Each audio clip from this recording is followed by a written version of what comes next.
ऊंचे शिखर वाले त्रिकूट पर्वत पर जो महान मेघों की घटा के समान जान पड़ता था, बुद्धिमान महाशक्तिशाली कपिश्रेष्ठ पवन कुमार हनुमान ने सत्वगुण का आश्रय ले रात के समय रावण पालित लंकापुरी में प्रवेश किया। वह नगरी सुरम्य वन और जलाशयों से सुशोभित थी। शरद काल के बादलों की भांति श्वेत कांति वाले सुंदर भवन उसकी शोभा बढ़ाते थे।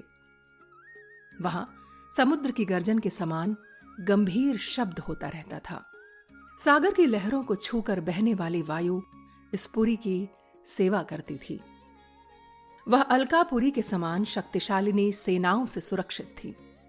उस पुरी के सुंदर फाटकों पर मतवाले हाथी शोभा पाते थे।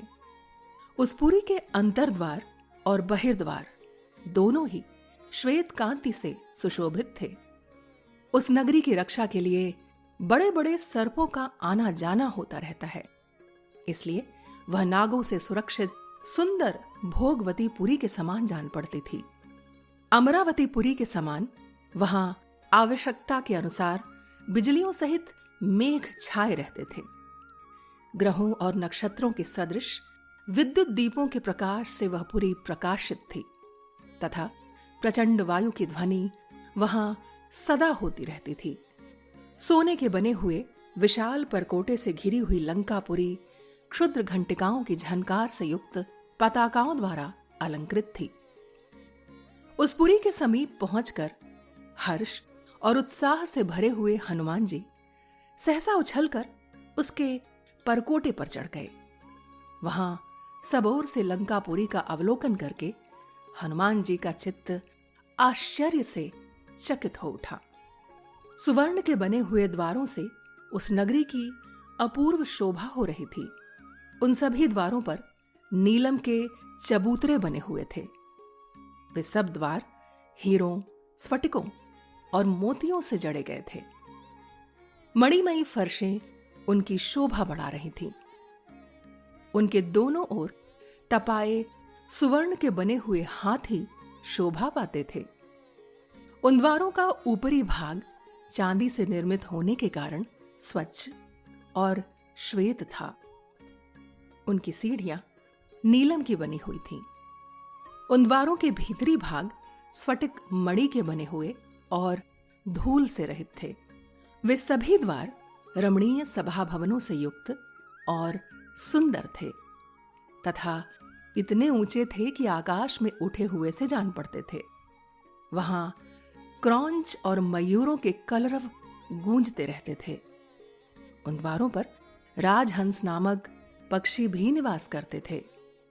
वहां भांति भांति के वाद्यों और आभूषणों की मधुर ध्वनि होती रहती थी, जिससे लंकापुरी सबोर से प्रतिध्वनित हो रही थी। कुबेर की अलका के समान शोभा पाने वाली लंका नगरी त्रिकूट के शिखर पर प्रतिष्ठित होने के कारण आकाश में उठी हुई सी प्रतीत होती थी। उसे देखकर कपिवर हनुमान जी को बड़ा हर्ष हुआ। राक्षस राज की यह सुंदरपुरी लंका सबसे उत्तम और समृद्धशालिनी थी। उसे देखकर पराक्रमी हनुमान इस प्रकार सोचने लगे, रावण के सैनिक हाथों में अस्त्र शस्त्र लिए इस पुरी की रक्षा करते हैं, अतः दूसरा कोई बलपूर्वक इसे अपने काबू में नहीं कर सकता। केवल कुमुद, अंगद, महाकपि सुषेण, मैंद, द्विविद, सूर्यपुत्र सुग्रीव, वानर कुशपर्वा और वानर सेना के प्रमुख वीर ऋक्षराज जाम्बवंत की तथा मेरी भी पहुंच इस पुरी के भीतर हो सकती है। फिर महाबाहु श्री राम और लक्ष्मण के पराक्रम का विचार करके कपिवर हनुमान जी को बड़ी प्रसन्नता हुई। महाकपि हनुमान जी ने देखा राक्षस राज रावण की नगरी लंका वस्त्राभूषणों से विभूषित सुंदरी युवती के समान जान पड़ती है। रत्नमय परकोटे ही इसके वस्त्र हैं। गौशाला तथा दूसरे दूसरे भवन आभूषण हैं। परकोटों पर लगे हुए यंत्रों के जो गृह हैं, ये ही मानो इस लंका रूपी युवती के स्तन हैं। यह सब प्रकार की समृद्धियों से संपन्न है। प्रकाशपूर्ण द्वीपों और महान ग्रहों ने यहाँ का अंधकार नष्ट कर दिया है। तदनंतर वानर श्रेष्ठ महाकवि पवन कुमार हनुमान उस पुरी में प्रवेश कर गए। इतने में ही उस नगरी की अधिष्ठात्री देवी लंका ने अपने स्वाभाविक रूप में प्रकट होकर उन्हें देखा। वानर श्रेष्ठ हनुमान जी को देखते ही रावण पालित लंका स्वयं ही उठ खड़ी हुई। उसका मुंह देखने में बड़ा विकट था। वह उन वीर पवन कुमार के सामने खड़ी हो गई और बड़े जोर से गर्जना करती हुई उनसे इस प्रकार बोली, वंचारी वानर, तू कौन है और किस कार्य से यहां आया है? तुम्हारे प्राण जब तक बने हुए हैं तब तक ही यहां आने का जो यथार्थ रहस्य है उसे ठीक ठीक बता दो। वानर, रावण की सेना सब ओर से इस पुरी की रक्षा करती है, अतः निश्चय ही तू इस लंका में प्रवेश नहीं कर सकता।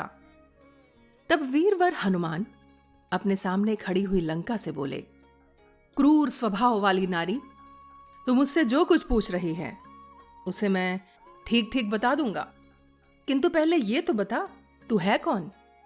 तेरी आंखें बड़ी भयंकर हैं। तू इस नगर के द्वार पर खड़ी है। क्या कारण है कि तू इस प्रकार क्रोध करके मुझे डांट रही है? हनुमान जी की यह बात सुनकर इच्छानुसार रूप धारण करने वाली लंका कुपित हो उन पवन कुमार से कठोर वाणी में बोली, मैं महामना राक्षस राज रावण की आज्ञा की प्रतीक्षा करने वाली उनकी सेविका हूं। मुझ पर आक्रमण करना किसी के लिए भी अत्यंत कठिन है। मैं इस नगरी की रक्षा करती हूं। मेरी अवहेलना करके इस पुरी में प्रवेश करना किसी के लिए भी संभव नहीं है। आज मेरे हाथ से मारा जाकर तू प्राणहीन हो इस पृथ्वी पर शयन करेगा। वानर, मैं स्वयं ही लंका नगरी हूं, अतः सब ओर से इसकी रक्षा करती हूं। यही कारण है कि मैंने तेरे प्रति कठोर वाणी का प्रयोग किया है। लंका की यह बात सुनकर पवन कुमार कपिश्रेष्ठ हनुमान उसे जीतने के लिए यंत्रशील हो दूसरे पर्वत के समान वहां खड़े हो गए।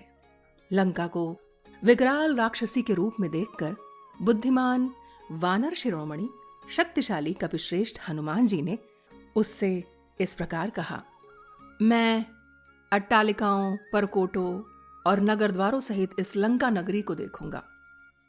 इसी प्रयोजन से यहां आया हूं।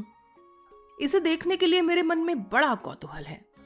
इस लंका के जो वन, उपवन, कानन और मुख्य मुख्य भवन हैं, उन्हें देखने के लिए ही यहां मेरा आगमन हुआ है।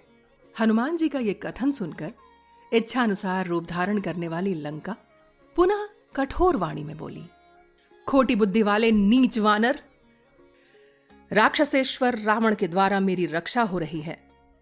तू मुझे परास्त किए बिना आज इस पुरी को नहीं देख सकता। तब उन वानर शिरोमणि ने उस निशाचरी से कहा, भद्रे, इस पुरी को देखकर मैं फिर जैसे आया हूं उसी तरह लौट जाऊंगा। ये सुनकर लंका ने बड़ी भयंकर गर्जना करके वानर श्रेष्ठ हनुमान जी को बड़े जोर से एक थप्पड़ मारा।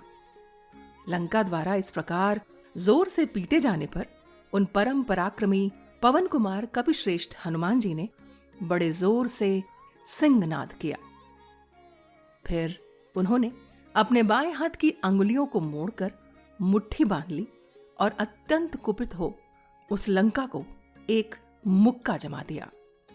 उसे स्त्री समझकर हनुमान जी ने स्वयं ही अधिक क्रोध नहीं किया, किंतु उस लघु प्रहार से ही उस निशाचरी के सारे अंग व्याकुल हो गए। वह सहसा पृथ्वी पर गिर पड़ी। उस समय उसका मुख बड़ा विकराल दिखाई देता था।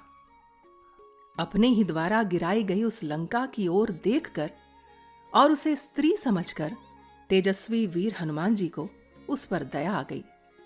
उन्होंने उस पर बड़ी कृपा की। उधर अत्यंत उद्विग्न हुई लंका उन वानर वीर हनुमान जी से अभिमान शून्य गदगद वाणी में इस प्रकार बोली, महाबाहो, प्रसन्न होइए। कपिश्रेष्ठ, मेरी रक्षा कीजिए। सौम्य, महाबली, सत्वगुणशाली वीर पुरुष शास्त्र की मर्यादा पर स्थिर रहते हैं। शास्त्र में स्त्री को अवध्य बताया गया है, इसलिए आप मेरे प्राण न लीजिए। महाबली वीर वानर, मैं स्वयं लंकापुरी ही हूं। आपने अपने पराक्रम से मुझे परास्त कर दिया है। वानरेश्वर, मैं आपसे एक सच्ची बात कहती हूं, आप इसे सुनिए। साक्षात स्वयंभू ब्रह्मा जी ने मुझे जैसा वरदान दिया था वह बता रही हूं। उन्होंने कहा था, जब कोई वानर तुझे अपने पराक्रम से वश में कर ले, तब तुझे यह समझ लेना चाहिए कि अब राक्षसों पर बड़ा भारी भय आ चुका है। सौम्य, आपका दर्शन पाकर आज मेरे सामने वही घड़ी आ गई है। ब्रह्मा जी ने जिस सत्य का निश्चय कर दिया है, उसमें कोई उलटफेर नहीं हो सकता। अब सीता के कारण दुरात्मा राजा रावण तथा समस्त राक्षसों के विनाश का समय आ पहुंचा है। कपिश्रेष्ठ, अतः आप इस रावण पालित पुरी में प्रवेश कीजिए और यहां जो जो कार्य करना चाहते हैं उन सब को पूर्ण कर लीजिए। वानरेश्वर, राक्षस राज रावण के द्वारा पालित यह सुंदर पुरी अभिशाप से नष्ट प्राय हो चुकी है। अतः इसमें प्रवेश करके आप स्वेच्छानुसार सुखपूर्वक सर्वत्र सती साध्वी जनक नंदिनी सीता की खोज कीजिए। इस प्रकार श्री वाल्मीकि निर्मित आर्ष रामायण आदि काव्य के सुंदर कांड में तीसरा सर्ग पूर्ण हुआ।